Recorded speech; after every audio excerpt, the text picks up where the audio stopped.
Imagine trademarking a whole brand, making jam, teasing it with custom packaging, sending it to a lot of famous people, and then casually saying, "Yeah, I didn't love that so much."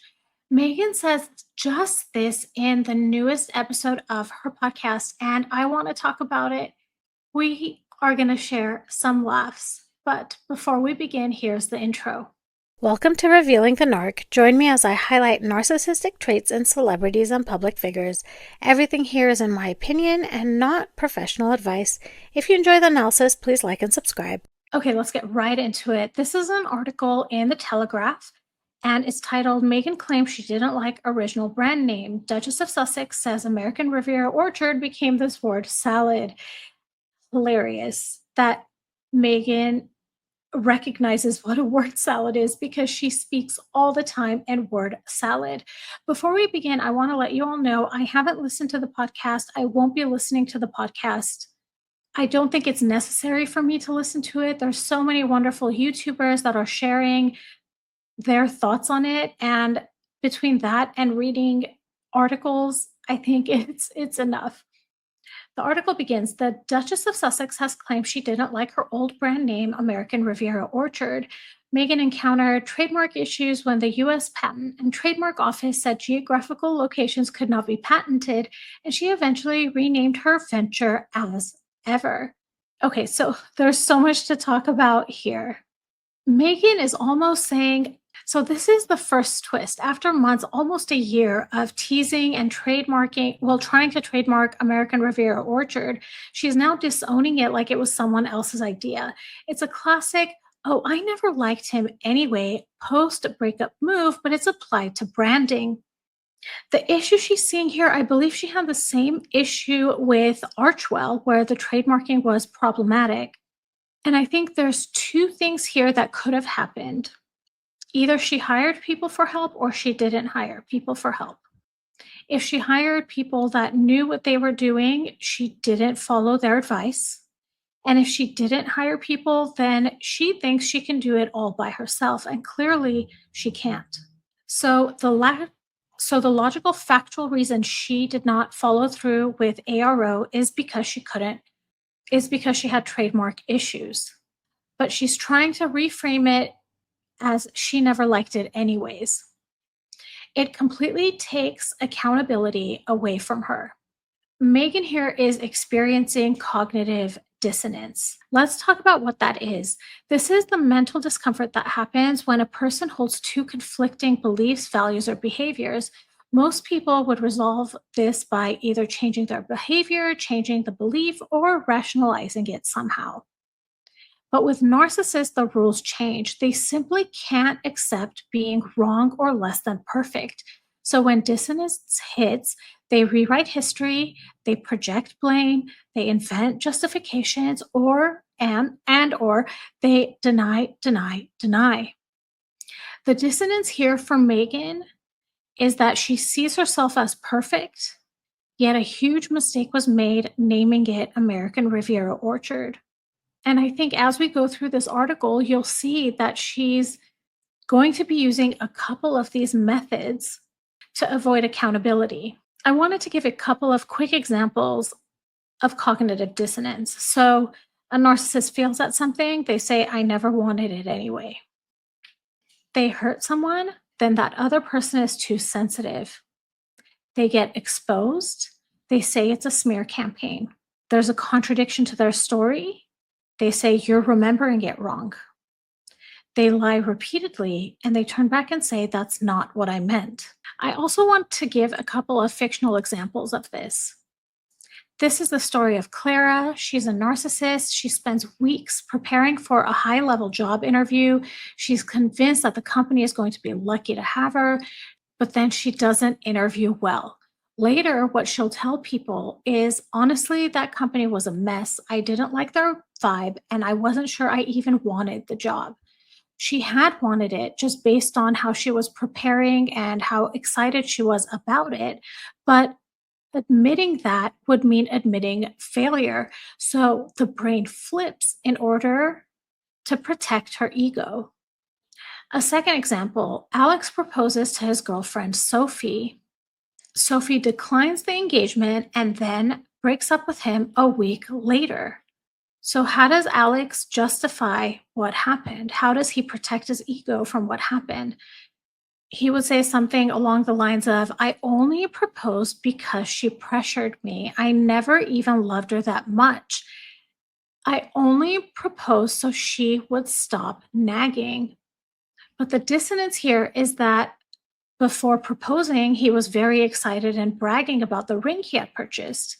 And now he has to revise history so it doesn't feel like rejection and it feels like it was his decision. Another example is of a narcissistic mother named Denise. She always praises her daughter for being just like her. And then one day, the daughter sets boundaries and eventually cuts contact. Denise is now devastated and furious. So she starts telling stories to relatives. She says her daughter has always been unstable. I think she's jealous of me. I gave her everything, and this is how she repays me. The dissonance is the thought of I was a good mom, she left me is too painful to accept. So she reconstructs a narrative where she's still the victim and the daughter is the problem. So, if we can uncover this and understand how cognitive dissonance works, we can understand a little bit better why narcissists rewrite events, why they seem to believe their own lies, and why confronting them with facts rarely works. They'll always choose the version of the story that protects their ego, even if it means gaslighting you, themselves, or reality itself. I also want to call your attention to her calling Kadi Lee her dear friend. Usually, whenever Megan talks about a friend, it's always a best friend. And the question is, how could somebody have so many best friends? So, this is a change from what we've seen in Megan before. I wonder why that is. Is this that she's strategically distancing herself from her? Just something I noticed and to think about. Let's continue reading the article. After she was forced to turn to a new name, she insisted it was really just helpful to have that quiet period before her as ever name was unveiled when no one was sniffing around. Okay, I don't like this for several reasons. The author of this article got it exactly right. She was forced to turn to a new name. She didn't choose to go with as ever, she had to change the name. But she's trying to make it look like it was a happy accident. This is what I was intending all the time. She's saying it was really helpful to have that quiet period. What she's saying without really saying is that things were so busy. That's why American Riviera Orchard didn't work out. She's trying to find every excuse she can to not be held accountable for the name Arrow. And the way she's putting it here makes it sound like that quiet period was a time of peace, was a time of reflection, when we know she was scrambling. I also really don't like when she says when no one was sniffing around. Okay, let's pause. I really don't like the phrase when no one was sniffing around. She's not just saying people were curious, she's dehumanizing the press, critics, and honestly, anyone that's been paying attention. Because who sniffs around? Generally, not people, dogs, rodents, animals.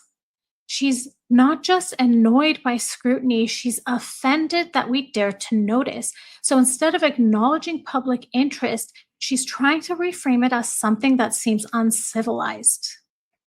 This is classic narcissistic language. She's flipping the script. She's laying it on our doorstep that American Riviera Orchard didn't work out because she's implying that people were sniffing around. That's why it didn't work out. So now this is another example of how she's covering up with cognitive dissonance. She's laying the blame at someone else's doorstep. Let's continue the article. The former Suits actress said, I had secured as ever as a name in 2022, and then as everything started to evolve last year and bringing in a partner the size that it was just so interesting. Let's stop.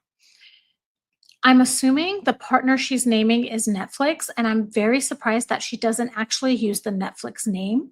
And it's also surprising that she's calling it bringing in a partner.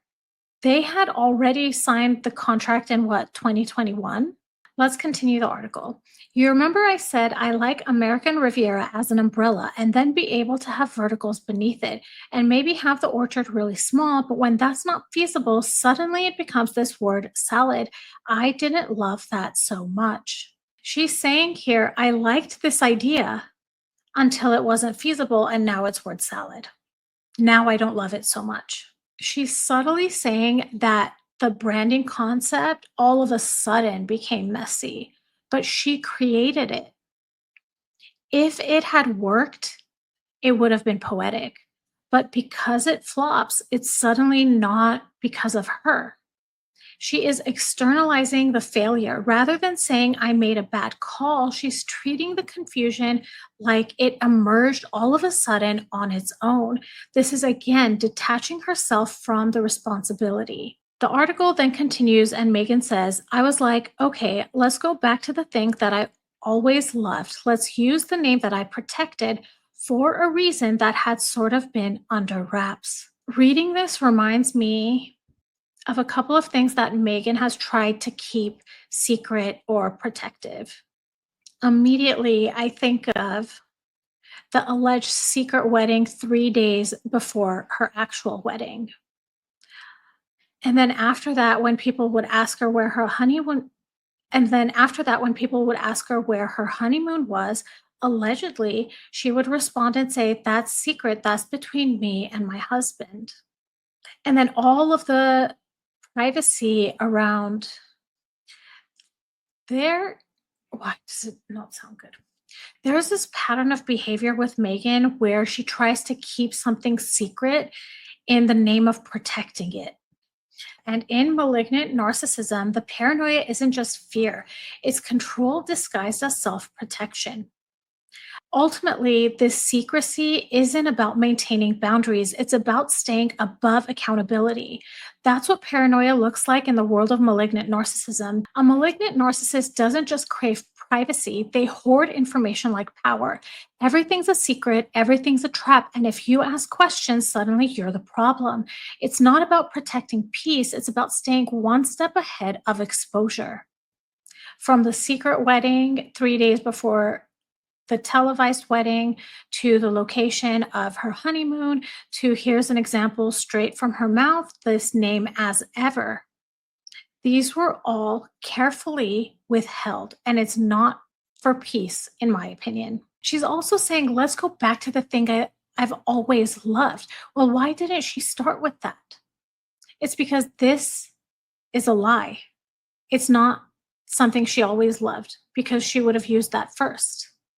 It's giving it this sense of destiny. You know, there was a reason I had been protecting this name. It was meant to be that it was going to be called as ever. This is the reason why American Riviera Orchard didn't work out. See, here's another example of her trying to not take accountability for what happened with American Riviera Orchard. The article continues and it says that Meghan greeted Lee by saying, disregard the state of my hair right now. I'm so excited. I'm seeing you next week. I should have a baseball cap on. What I see here is false modesty. She's cosplaying the girl next door for us, and she's also flattering her guest before everything begins. One thing I forgot to mention, it says this earlier in the article and I forgot to expand on it, was that Meghan has invested in Lee's brand, Highbrow Hippie. That's another thing about this podcast episode that feels weird to me. It creates this blurry line between friendship and profit. The episode becomes a sort of soft promotion for a brand that Meghan financially benefits from under the guise of an authentic conversation. So even though it's phrased as, here's my dear friend who inspires me, it's actually, here's someone I invested in and I'm using my platform to boost that brand while pretending this is just casual girl talk. This can also be considered undisclosed marketing because I would imagine most people don't know that Meghan is an investor in this brand. This is another classic narcissistic tactic, appearing generous and supportive while actually advancing her own interests behind the scenes. And if we really break down this power dynamic, Meghan is the investor, Meghan is the interviewer, she's the celebrity with the global platform. So even though she's calling her guest a dear friend, this is not an equal exchange. Meghan holds all the power, financially, socially, and with the narrative. I think there's a couple of things we can also infer from Kadi's behavior. She's probably thinking, don't say anything that could make Meghan look bad. Keep it warm, keep it grateful, don't step out of line. She's not in a position to push back. So there's a lot of motivation on Kadi's part to go with the flow, to, as Meghan likes to say it, to elevate Meghan and to really just acquiesce with what's being said. So let's continue the article, but I'm just going to paraphrase what's being said here. Meghan is basically saying that because it was the pandemic, hair salons were closed, so she had to use boxed dye. And that made me wonder if Kadi's business is to sell boxed dye. So I decided to go to the website and see. So let me share that website with all of you. Okay, so here's the website. I looked at the things they sold and they don't sell box dye. What they do sell is this serum and also these supplements. However, there is an option here to book an appointment, and I clicked on that. It automatically opened a blank email for me to write an email requesting the appointment. So I think there is strategy here in Meghan mentioning boxed dye. Let's continue the article. Now, this part here was so telling. Let's continue reading. Lee, who was called in at the time to help Meghan with her hair, said, I remember meeting you guys and you were so warm, and both you and H wrapped us up in these big bear hugs, and I was like, I don't even know these people and I'm not a hugger, but let's do it. Wow. Two things immediately jump out at me. The first is this woman calls Harry H. It's my belief that Meghan has reduced Harry to a single letter, and it seems like her dear friend does it too. I remember meeting you guys and you were so warm, and both you and H wrapped us up in these big bear hugs, and I was like, I don't even know these people and I'm not a hugger, but let's do it. At first glance, this might sound sweet, like they broke down my walls, but let's look closer. Meghan and Harry ignored a personal boundary. Now, they likely didn't know that this was a personal boundary of the guest. But it seems they never consider it with anybody. They always just go in for the hug. And Kadi is minimizing her own discomfort. Instead of saying they hug me even though I'm not comfortable with that, she flips it into something positive. I think what we're seeing here is someone under pressure to acquiesce, and it reinforces the imbalance of this relationship. Meghan and Harry are the dominant figures. They set the tone physically and emotionally, and Kadi adjusts herself to them, not the other way around. So let's talk about a couple of the image preservation techniques that Meghan uses in this podcast episode that's relayed to us through the Telegraph article. There's preemptive rewriting. She's framing the failure as an intentional choice. I always loved as ever. This was the plan all along. There's selective transparency. She's trying to appear vulnerable to us, having relatable flaws. And she does this when she talks about her hair. She uses ambiguous language. American Riviera Orchard just became a word salad. And then finally, there's image reclamation by proxy. And she does this all the time. She's using other people to repair or reinforce her image. She did this all through With Love Meghan, where every single guest was oohing and awing over her. She's doing it in every episode of this podcast too. So she is using all of these techniques so that she doesn't have to take responsibility for the failure of ARO. It's astounding. So I'm curious to know what you all think about this. Please drop that in the comments. If you feel comfortable sharing any stories, please go ahead and do that.